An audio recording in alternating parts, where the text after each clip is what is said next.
All right. Good afternoon. Happy Friday, August 30th, 2024. It is approximately 12:11 p.m.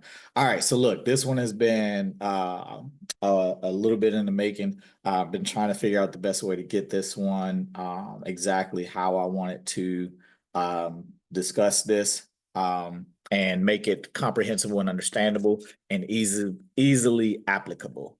Um, for the most part. So, with that being said, today we're going to talk all about volume liquidity, all about it, how to utilize it, what it is, how to spot it, how to utilize it to your benefit and in your trades. So, without further ado, let's jump right on into it.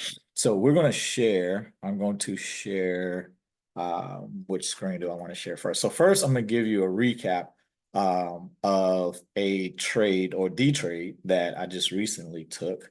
Um, Today's trade setup, and then we'll get into go deeper into the volume and the liquidity because it all involves the volume and liquidity that we're going to talk about today. All right, so here's what I wanted to share with you today. So look, all right, so this move right here that I took, all right, so this was the move from yesterday. So I didn't get in, I did not get in that news move from yesterday. I did see the consolidation, but I wasn't sure which way the market was going to move once news played a part and was a factor. In price movement. So I watched it, saw what it did. My expectation though was that eventually it will come back due to profit taken from this big move, and or exhaustion. All of those could have been the case or would be the case. But in any case, you see that it did get to a certain point and then decided to return back, or what have you, to a point, another point of, maybe sell exhaustion or exhaustion of closing orders, whatever the case may be. So once I saw it coming back, and again, the other thing that I was paying attention to was the fact that it was, mitigating and filling this imbalance from this fair value gap. So filling those buy orders as a result of the news push, right? So a lot of buyers jumped on board that pushed the market up. So that left imbalance, a large imbalance, range of imbalance, have you, because the market was pushing up so far, left a huge imbalance in the range of buy orders. So we know that when there's an imbalance, price likes to come and correct that imbalance. So this was a correction. So correcting that imbalance and filling those buy orders that did not get filled, right? Because in order to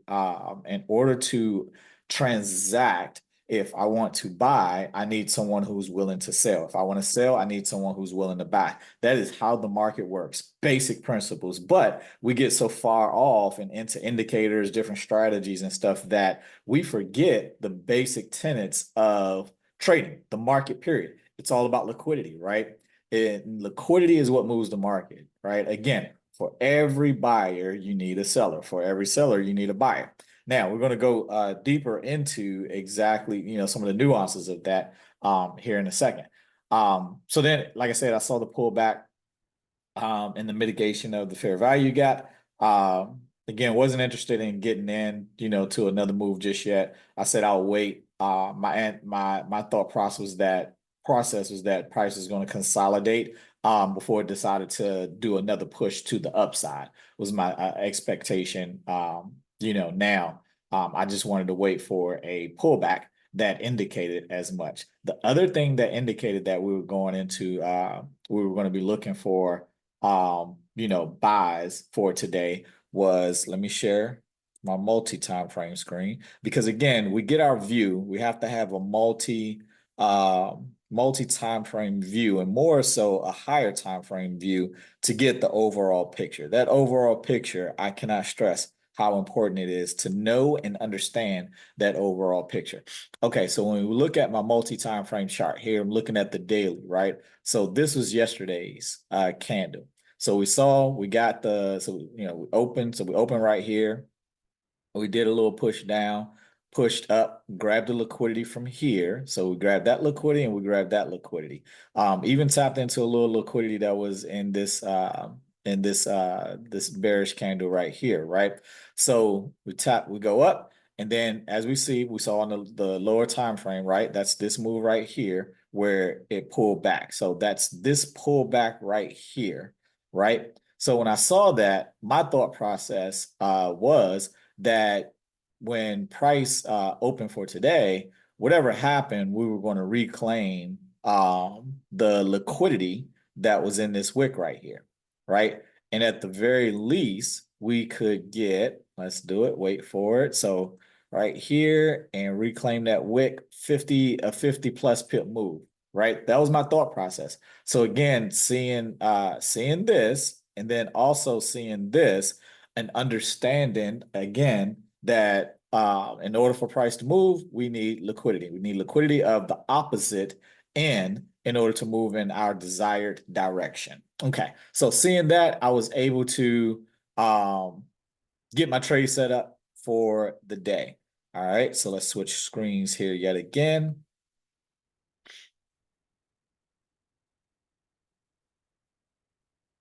Okay, so with that being said, I wanted to wait for an order block because knowing that price was going to consolidate, I said I wanted to wait for an order block for price to consolidate and give me something to trade off of. Because me personally, I like to trade off of key levels.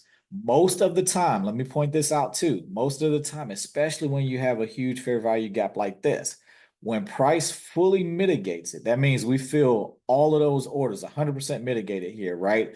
That a lot of times you get the reversal back to the opposite direction. So we fill all of those orders, every last order. That's when you definitely want to start looking for that price movement to go the other way, because now I have all of the liquidity, the sell liquidity now that I need to push the market back up, right? And not only push the market back up, but break the level that I previously made. See, again, price moved up real aggressively, right? But at some point, demand started to exhaust. So demand obviously exhausted in this up move. So the buyers weren't able to push the market up anymore, right? So there needed to be a correction and then a rebalancing of the market so that we can do that. So we needed more sell liquidity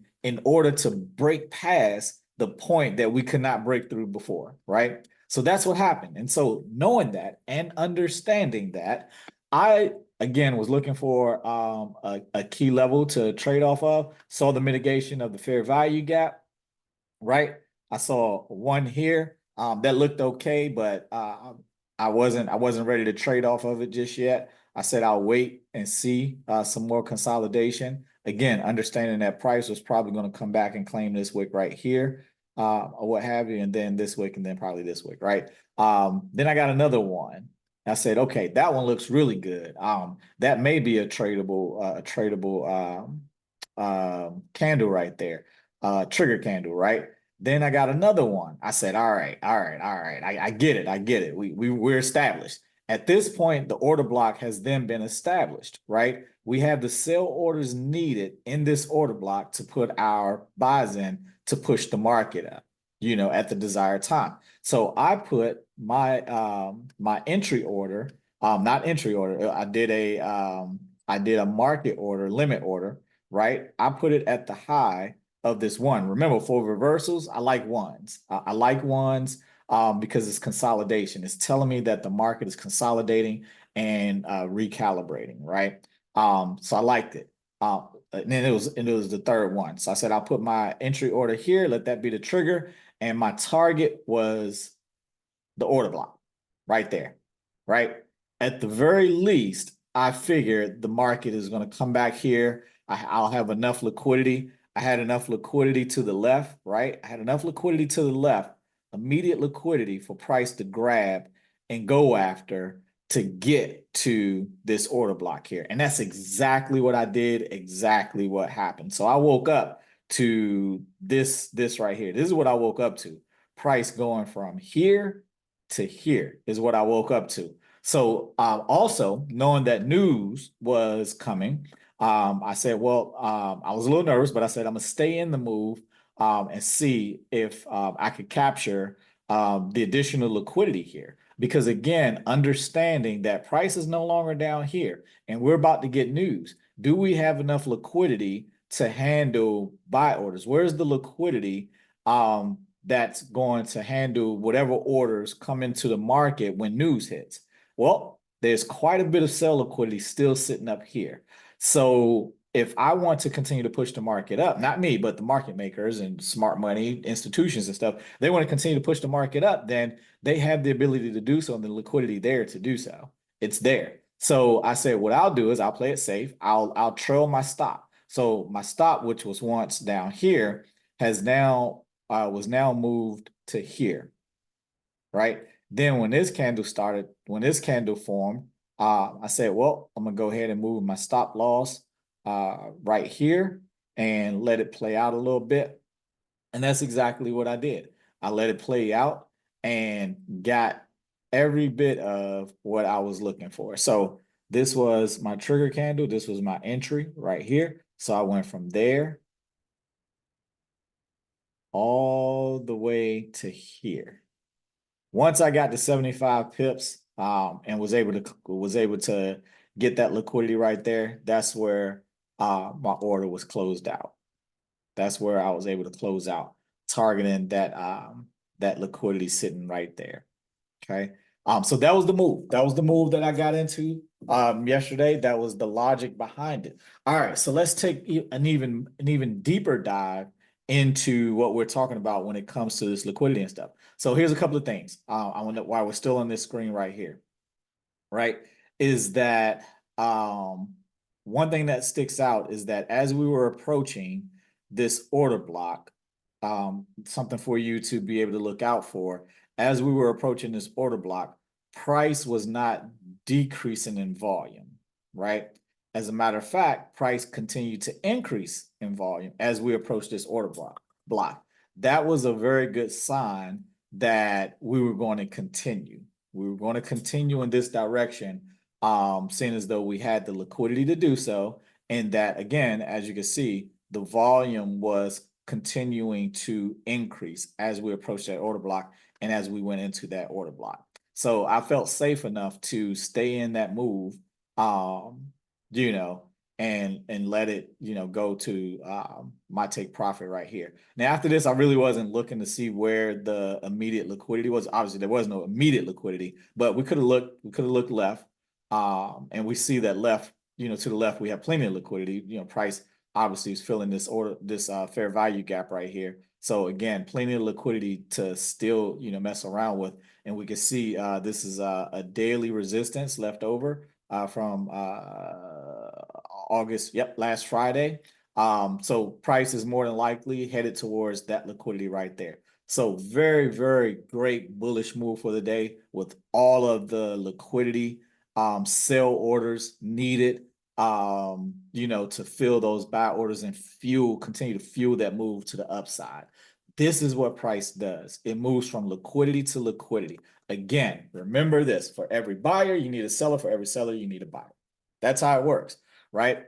Okay. So, so you can see that was another tidbit. So you see once price grabbed this liquidity right here, and pushed up just a little bit more, probably triggered some stop losses that was sitting here in the form of buy orders, pushed up.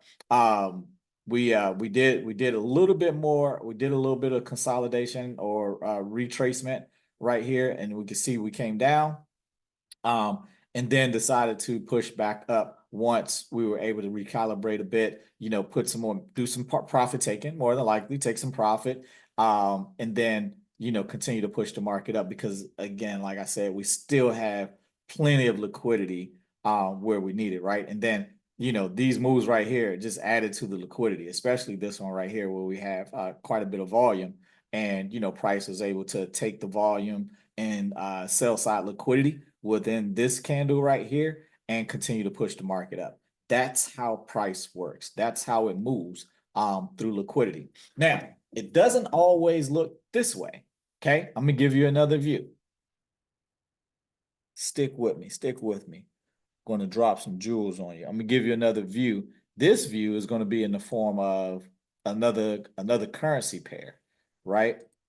Now, I consider EU to be one of the best pairs for beginners because it is the most liquid, which means it's not very volatile, and it has very good spreads on most brokers, right? Because it has so much liquidity, right? The euro and the dollar are the most highly valued currencies in the market. All right, so again, going with my logic, right? We're going to start from the daily. Again, if you want to get an understanding, if you want to get a view and get a somewhat of a prediction, see, we can't really predict the market because the market is really unpredictable and does what it wants to do, right? But there's indicators. There's always indicators to tell you what side of the market you should be betting on, right? So looking at EU here, right, we see that we're coming from a daily resistance over the last couple of days. So here we go. Wednesday, we took this liquidity here from both of these, got into a little liquidity here, right? Pushed down and then pushed up a little bit. So that left a bit of a wick right here, which gave us some buy side liquidity if we wanted this move to continue to the downside. Safe bet, okay? Because now we have this liquidity, we have this liquidity, right? And then potentially this liquidity, right? And more than likely, price is going to continue to move until we get down into this fair value gap right here. You have to have this higher time frame view to understand, the likelihood of where price is going, right? So when you see what candle is this? Thursday's candle did just that. So we pulled back just a little bit, right? And then we came back, we claimed that liquidity right there, and then again continued claiming liquidity onto the downside. Got into this fair value gap, filled some of those buy orders that were sitting there, pulled back a little bit. That's okay. That's what we want to see. And we follow suit again today. And again, you can rinse and repeat this same process on a daily basis, in most cases, right? Look how many times you would have been right if you did it this way, right? So a little bit of pullback, and all you do is this little pullback right here. So let me show you. I'm gonna show you what this pullback looks like on the lower time frames. So this is Friday, right? So this pullback on the lower time frames looks like this. It's an order block, right? So if I'm looking for the market to claim this liquidity right here, what I'm looking for to get into that move is definitely a pullback, right? And then the creation of an order block that's going to be the catalyst and key level on a lower time frame to get me in that move and claim all of that liquidity right there, right? Had you did that, so let's see. All right, 4 a.m., right? The order block was created based off of this candle right here, right? So we have the order block, it's established. This is where I'm trading from, right here. So 7, 8 o'clock, right? We had our catalyst for the trade. Again, looking at the higher time frame, it was bearish. So I'm targeting this liquidity right here. Great. This is what we're going to do. And then we also have this order block right here. So your order should have been, right? You could have had a trigger. We got a 1 right here.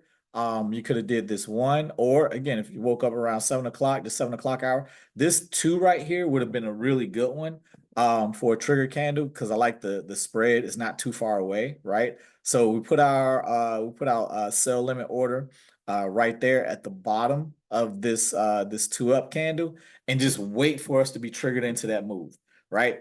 And then you can take it to this order block right here. Or again, if you're targeting all of that liquidity there, again, understanding how the market moves based off liquidity. So we get tagged into the move. All right. 19 pips. If you just was going to grab that right there. Again, depending on how early you got into that move, let's do it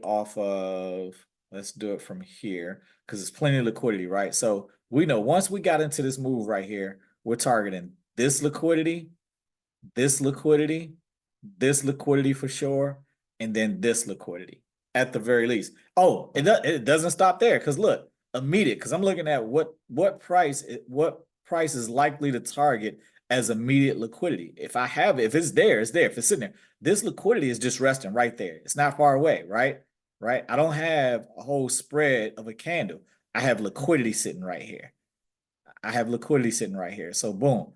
All right, these are open buy orders to fuel my down move. So then I'm targeting here, and then we're targeting somewhere up in here, right? Again, it's about your tolerance. But again, understanding how the market moves, and the utilization of liquidity, you could have, look at this. You could have claimed all of that right there. Let's see on Euro USD from the time of our trigger candle. Again, coming off a key area, that order block right there, right? We trigger and we're claiming 20, 22, 23 pips. So 22, 23 pip move. And we can see that the market continue to move after that because it looks like it's mitigating or pushing through this fair value gap, this imbalance here. And there's a good chance that we're going to fill all those orders there. Now, here's what we're going to do, right? Because once we fill, I don't see any real immediate liquidity after we fill this fair value gap. Yeah, we do have this bullish candle right here, so there could be some liquidity in there. But now I want to see, once price mitigates this fair value gap, is it going to start consolidating and resetting itself? Is it enough correction, right? Because look, this is a bullish move overall, right? It's pretty bullish overall, right? So what I'm looking at is to see if once we get these orders filled in this fair value gap, is Euro USD going to reset for continued up move? Look for it. If it does, if you do get the signals come next week sometime, which is probably when it's going to play out, you do get those signals, look for price to go up. And at the very least, right, we got liquidity sitting there. We got liquidity sitting there. And then we got liquidity at the top of here. So if we mitigate this fair value gap all the way 100%, and even if we don't, right, we can still look for a reversal or a continuation of the bullish trend and look to target. If you get the signals, get a good signal, right, then you can target this order block right here. That's how it's done. Again, rinse and repeat. We can do it either way. We could do it either way. And you can use your time frame continuity to tell you which side of the market you should be on, right? When we're looking at that, right? You trade against that? Absolutely. If you know what you're doing, if you know if you know where your targets are and your entries are, absolutely. We can do that. Remember, price is going to stop at fair value gaps, order blocks, and or liquidity, from different time frames. I don't have the liquidity indicator on here, but that's how it works. All right. One last thing to go over with y'all. So that's EU. Again, just giving you a different view, showing you that these principles and this understanding is universal to the markets. It doesn't matter what currency pair you're trading, doesn't matter what index you trading, or what financial instrument you're trading, gold, silver, commodities, all that stuff. This principle, these are basic principles that are not widely taught and or understood by a majority of traders. And this is why, because we become reliant on indicators to tell us when to buy and sell, when it looks good, when the basics of all of this is really based off of liquidity. It's based off of liquidity and how price utilizes and reacts or interacts with that liquidity. All right. Again, I'm gonna say it one more time. Right. For every buyer, you need a seller. For every seller, you need a buyer. Right. All right. So here we go. So I'm gonna go back, share my technical analysis screen, because I also want to give you an inside look at what this looks like on the inside. So here we're going to utilize, yep, I got it up. So we're going to utilize the footprint chart. So I'm going to put these side by side, and I want you to see what this looks like. Okay. Remember, we talked about liquidity. I'll show you something really interesting, right? This is how price works. All right. So you see this move right here. So I was looking at the footprint when this correction was taking place, right? And I was looking inside this candle right here to see where the liquidity kind of ended for this down move. And we're going to take a look on the inside, and I'm going to show you what it looked like, right? So we see that price is playing out right there. All right, so we're gonna go get an inside look. All right, let's take an inside look, right? All right, so here's that candle, right? Here's that candle. We started to reject, get that sell volume in there, right? To push the market down. Yep, we like it because this is liquidity we're gonna come back to later, right? Okay. So you see the market push down. We even have some liquidity down here. So look, so price, right? It pushed it down, and this candle right here closed right here, right? So this candle right here opened right here. And what happened? It went up and claimed that liquidity, that sell side liquidity. It couldn't help itself. It claimed that sell side liquidity right there, right? And converted it, to buys. All right, cool. We good with that. So then it pushed down, right? So we filled those orders right there, those sell orders with some buy orders, and then ended up pushing down. Now, for price to move up and down in a range, it only requires one order at the next price point, right? One order can move the price. So it doesn't take a lot of volume to move the price up and down, right? So what institutional traders are doing is they're finding the key levels and placing their orders with huge lot sizes and then pushing the market up with a little bit of volume, right? Like tiny orders, right? Push the market up, make a whole bunch of money. That's how it is. Then because those contracts, those 1,000 contracts that they just bought, just made a lot of money on all of those contracts. That's how that works, right? By pushing the market up on small volume. So anyway, back to this, right? So I was looking at this, I was like, okay, where's price more likely? This is selling, right? We selling. We want to grab the liquidity, the buy liquidity that's sitting in here, right? And that's exactly what this does. It grabs the buy liquidity, right? We're going in. We're taking these buys and we're placing sales. Boom, placing sales. So I said, okay, where is it likely to turn around? I said, right there. That's the point of control. In this candle, this level right here is the highest traded level in this candle of volume. This is where majority of the volume from this candle is right here, right? And we see that it was -9. So it didn't quite reach all the way down here, right? Didn't quite reach all the way down here, and that's okay. But again, it utilized, right? All the sell orders that it wanted to utilize and place in here, whether it was take profit, whatever the case may be, that's exactly what it did. It did what it needed to do and then pushed right back up. Pushed right back up. All right, so then, right, we don't have the liquidity just yet that we need to continue to push the market up. See now, right, we exhausted a little bit, so we need some sell side liquidity that we can place our trades against in order to continue to push this market up, right? So this candle wasn't enough. So we needed to do it one more time. We needed to do it again, right? So you see, we got all of these buy orders, right? So the market opens. So the market opens like right here, right? So what it immediately does is it pushes down, right? And it grabs those buy orders, boom, boom, boom, boom, right? And it converts a lot of those buy orders into sell orders. So we see we got more sell orders right here, right? We got some more sell orders coming in that can be utilized to push the market up. What are we doing in here? We're placing buys. We're placing buy orders, right? Well, what did we do?